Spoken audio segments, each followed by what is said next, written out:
प्रणाम दीदी।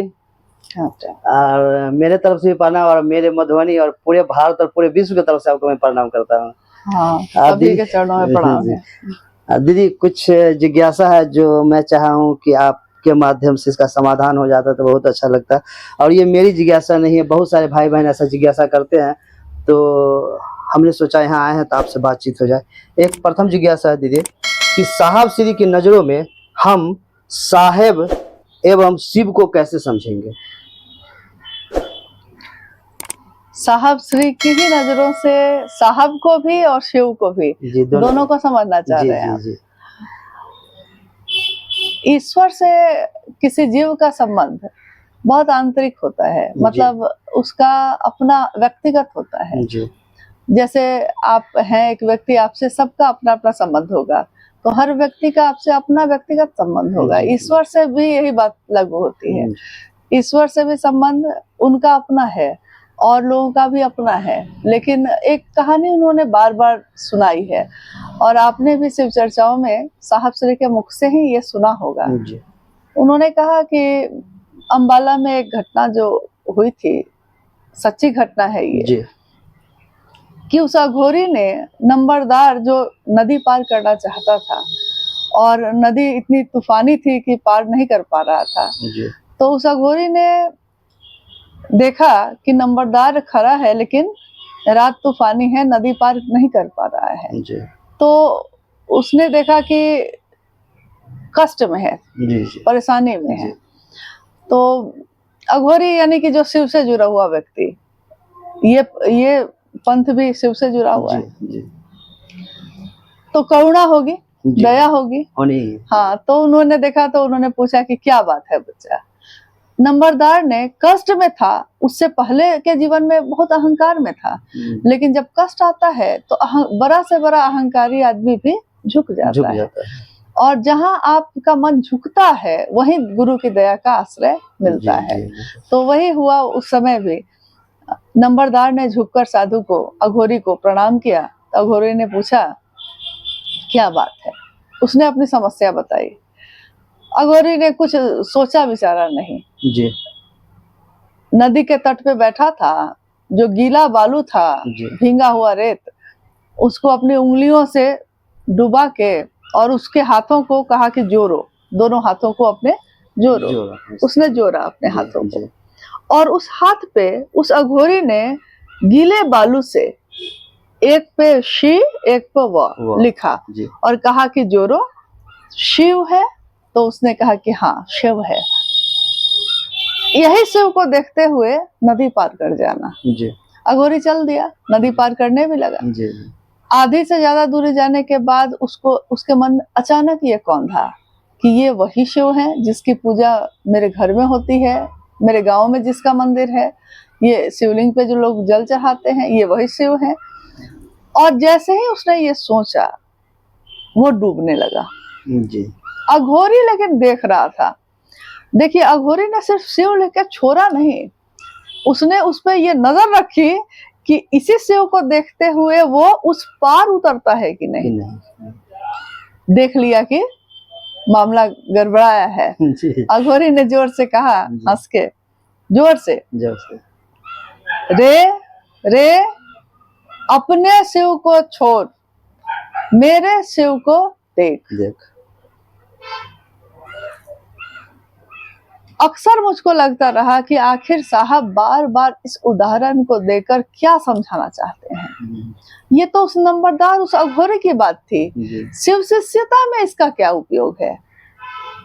तो मेरा मन जो समझा, और मुझको लगता है कि अनेक लोगों का मन ये समझा होगा कि साहब ने ये कहना चाहा कि तुम्हारा जो उस शिव से रिश्ता है बड़ा कमजोर है, कामनाओं से भरा है, स्वार्थ से भरा है और कमजोर है।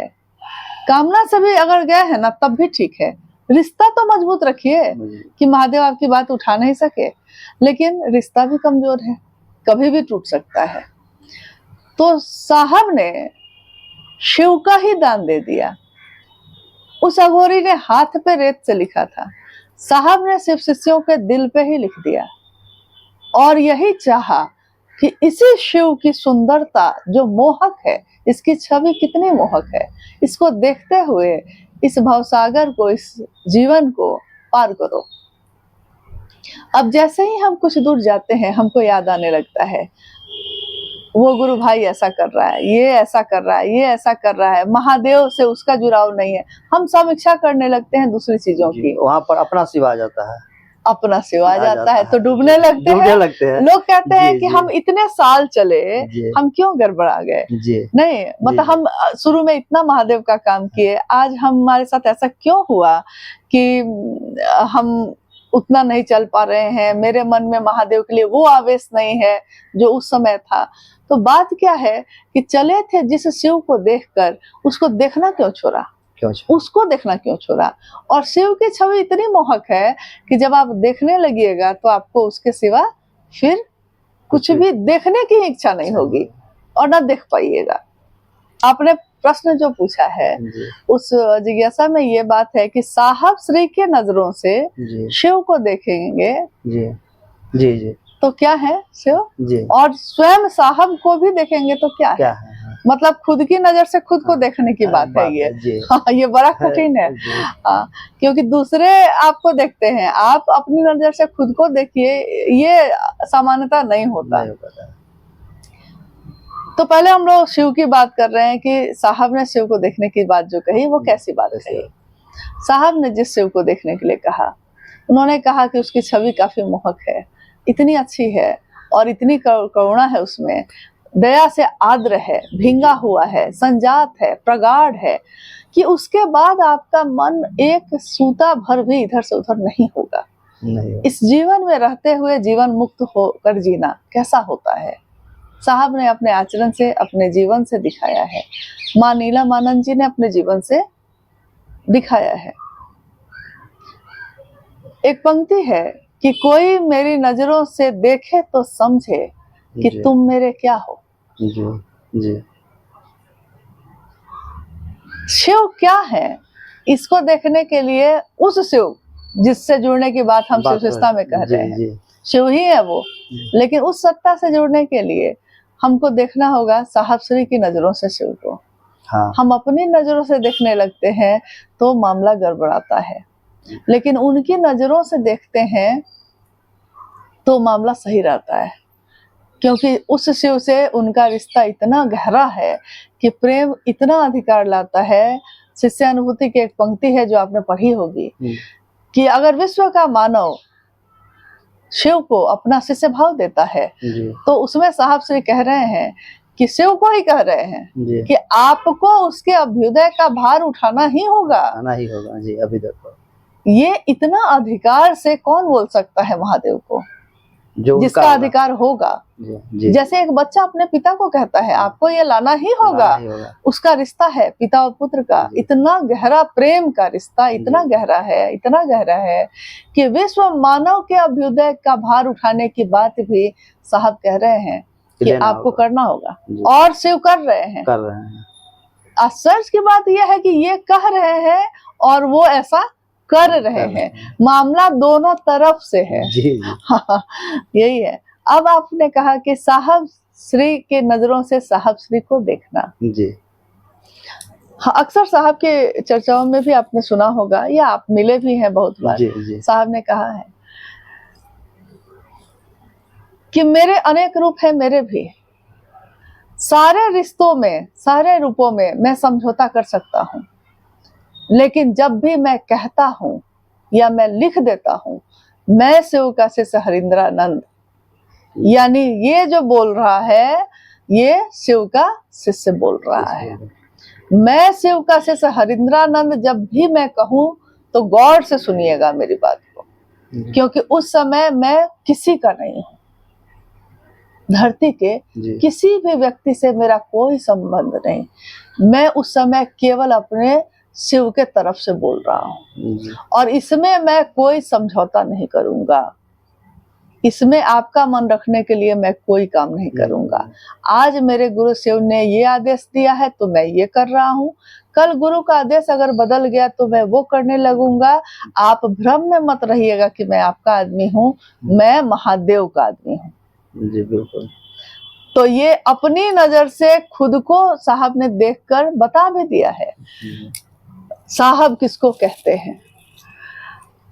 दुनिया बड़ी अजीब है, चाहती तो है, उसके मन में आवेश भी पैदा होता है, उसके मन के सारे भ्रम भी दूर होते हैं, और वो स्पष्ट देखता है कि जो सत्ता शरीर में इस धरती पे आई और जो देकर शरीर से शिवलीन हुई है, वो एक अलौकिक सत्ता है, और उसकी कितनी बातें ऐसी हैं जो हम में से सामान्य लोग समझ भी नहीं पाए, पकड़ भी नहीं पाए, छू भी नहीं पाए, शरीर में रहते हुए भी नहीं कर पाए।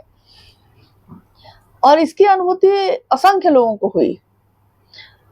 मुझको इस बात का भी आश्चर्य होता है कि जिस बात का आभास आपका हृदय कर लेता है, उस बात को बोलने में इतना संकोच क्यों है? अगर आपने साहब श्री का वो दर्शन पा लिया जो बहुत लोग नहीं पा सके, आप क्यों नहीं बोलते? हृदय को खोल के क्यों नहीं बोलते? इसको बोलने में भी संकोच है कि आपने उनमें क्या देखा, आपने उनमें क्या पाया, बोलना चाहिए, आपका उनसे क्या रिश्ता है। अक्सर गुरु भाई गुरु बहन जो काफी समय जिन्होंने बिताया है साहब के साथ, उनसे जब भी बात करिए तो वो कहेंगे कि साहब से मेरा अपना एक रिश्ता है। हर व्यक्ति ये कहता है अलग अलग जी। आप कभी गौर करते हैं, ये सामान्य बात नहीं होती है कि सबके दिल में एक जैसी अग्नि जल रही है प्रेम की उनके लिए। नहीं, सामान्य बात नहीं। आपस में दुराव है, आपस में नहीं बन रहा है, लेकिन किसी से आपने नहीं सुना होगा कि उसको साहब से शिकायत हो। नहीं साहब से शिकायत नहीं, कभी नहीं सुना। हाँ, तो एक बार क्या बात हुई कि किसी ने कहा कि साहब ने ऐसा कहा, तो मुझको वो पंक्ति याद आई, जाग मच्छिंदर गोरख आया जी। शिव के शिष्य मच्छिंदर नाथ, उनके शिष्य गोरक्षनाथ जी। तो एक वाकया हुआ गोरक्षनाथ के साथ, और कुछ शिष्यों ने कहा मच्छिंदर नाथ जी के साथ जो हुआ, तो गोरखनाथ जी को कहा कि आपके गुरु तो ऐसा कर रहे हैं। तो गोरक्षनाथ ने कहा कि मेरे गुरु प्रश्नातीत हैं। प्रश्नातीत, मेरे गुरु प्रश्नातीत हैं, मतलब प्रश्न और लोगों पे उठ सकते हैं लेकिन यहाँ नहीं उठ सकते। तो ये पंक्ति मुझको हमेशा याद रही। ये भी साहब के ही सानिध्य में हम लोगों ने सुना था जी। साहब ने ही इस पूरे वाक्य को इस तरह से सुनाया था जैसे सब कुछ उनकी आंखों के सामने घटित हुआ हो। हम लोग पुरी की यात्रा पे गए थे और ये पुस्तक हम लोग के साथ गई थी, और पूरे यात्रा में भी और वहां रहने के दौरान भी शिव के शिष्य और प्रशिष्यों की लंबी श्रृंखला है, उस पर बात होती रही। उसी में ये सब वाक्य भी चला। तो ये पंक्ति मेरे मन में कौंध गई थी, और इस पंक्ति में बहुत कुछ है। तो जब भी कोई यहाँ रहने वाले लोग भी या क्षेत्रों में जो गुरु भाई गुरु बहन रहते हैं, मन संशय में भरता है, इंसान है हम लोग, भगवान पे भी विश्वास करने से डरते हैं, तो स्वाभाविक है साहब पे भी कभी कभी आपको ऐसा लगा। लेकिन यही पंक्ति मेरे मन में कौंधी भी, और मेरे मुंह से यही निकला कि साहब मेरे प्रश्नातीत हैं। साहब पे कोई प्रश्न नहीं हो सकता। बिल्कुल। हम पे कर सकते हैं आप पे कर सकते हैं, दूसरों पे कर सकते हैं, लेकिन साहब ने शिव की शिष्यता का दान देने में, स्वयं शिव का दान देने में कोई बेईमानी नहीं की, किसी से नहीं की। जिसने महादेव का काम करना चाहा, चाहे वो उनके घर के लोग हो, चाहे वो कहीं गांव शहर में रहने वाले गुरु भाई गुरुमान हो, जिसने भी शिव का काम करने की मनसा दिखाई, साहब ने उसकी पूरी मदद की। इसमें उन्होंने अनजान भी है अगर वो, जो कभी नहीं आया साहब से मिलने, और शायद मिल भी नहीं पाया वो, लेकिन तब भी उसकी अपनी अनुभूति ये हुई होगी, जरूर हुई होगी कि उसने साहब की उपस्थिति को पाया होगा, ये जरूर हुआ होगा। तो उन्होंने इसमें कोई बेईमानी नहीं की। एक निष्ठता और समर्पण हम उनके जीवन से सीखते हैं, और सिर्फ बोली में नहीं बोले हम लोग कि शिव शिष्यता का साकार आदर्श हम स्वयं शिव हैं और शिव के शिष्य साहब श्री हैं। शिवशिष्टा के साकार आदर्श तो वो है ही, क्योंकि उन्होंने गुरु आचार्येंद्र होते हैं और साहब ने भी आचार से सिखाया। महादेव अपने बहुत सारे कामों के लिए खुद नहीं गए, उन्होंने अपनी शक्तियों को भेजा और जब विशेष जरूरत पड़ी तब स्वयं गए। आज भी आप देखिए साहब श्री ने अनेक गुरु भाई गुरु बहनों को काम सौंपा, जाओ उधर बढ़ाओ, जाओ उधर बढ़ाओ, जाओ उधर बढ़ाओ, और जब जब विशेष परिस्थिति पड़ी, मदद की जरूरत है, तब वो स्वयं खड़े थे। मतलब उसको अकेला होने नहीं दिया उन्होंने, कभी भी अकेला रहने नहीं दिया। तो जो मेरी अनुभूति है बस इसी पंक्ति में है कि इसके लिए तो उनकी नजर से ही शिव को देखना होगा और उनको भी उन्हीं के नजर से देखना होगा। वैसी नजर लाएंगे हम उनके द्वारा जो बताया गया 3 सूत्र है उसी को करके, वही करके जो उन्होंने कहा तो बहुत महत्वपूर्ण है। तीनों बहुत महत्वपूर्ण है, तीनों, क्योंकि नींव अगर कमजोर होगी तो उस पर की इमारत भी कमजोर होगी। यही तीनों सूत्र शिव शिष्टता की नींव है पहला सूत्र। जी जी साहब ने कहा जी कि शिव से आप दया मांगते हैं, तो दया मांगना क्या है? दया मांगना यानी कि आप पूरी तरह समर्पित हो रहे हैं। समर्पण के बिना आप दया मांग ही नहीं सकते। जब तक आपका मन पूरी तरह झुकेगा नहीं, आप दया मांग ही नहीं सकते। तो दया जब मांगेंगे, दया के आश्रय में जाएंगे, तब आप जब दूसरा सूत्र करेंगे और तीसरा सूत्र करेंगे, तो आप करेंगे शिव को पूरी तरह अपना समझकर। इसीलिए वैसा करने वाले के लक्षण से पता चल जाता है, वो अपनी स्थापना नहीं चाहता, कभी नहीं। साहब के जीवन में आपने देखा कभी नहीं, कभी नहीं चाहा, हमेशा शिव की स्थापना हो, और जो महादेव का नाम ले वो उनके दिल के नजदीक हो जाए। हाँ, जो घटना है। चलिए, बहुत बहुत धन्यवाद दीदी कि आपने हम लोगों को इतनी अच्छी बातें साहब से और शिव से जुड़ने के लिए बताई।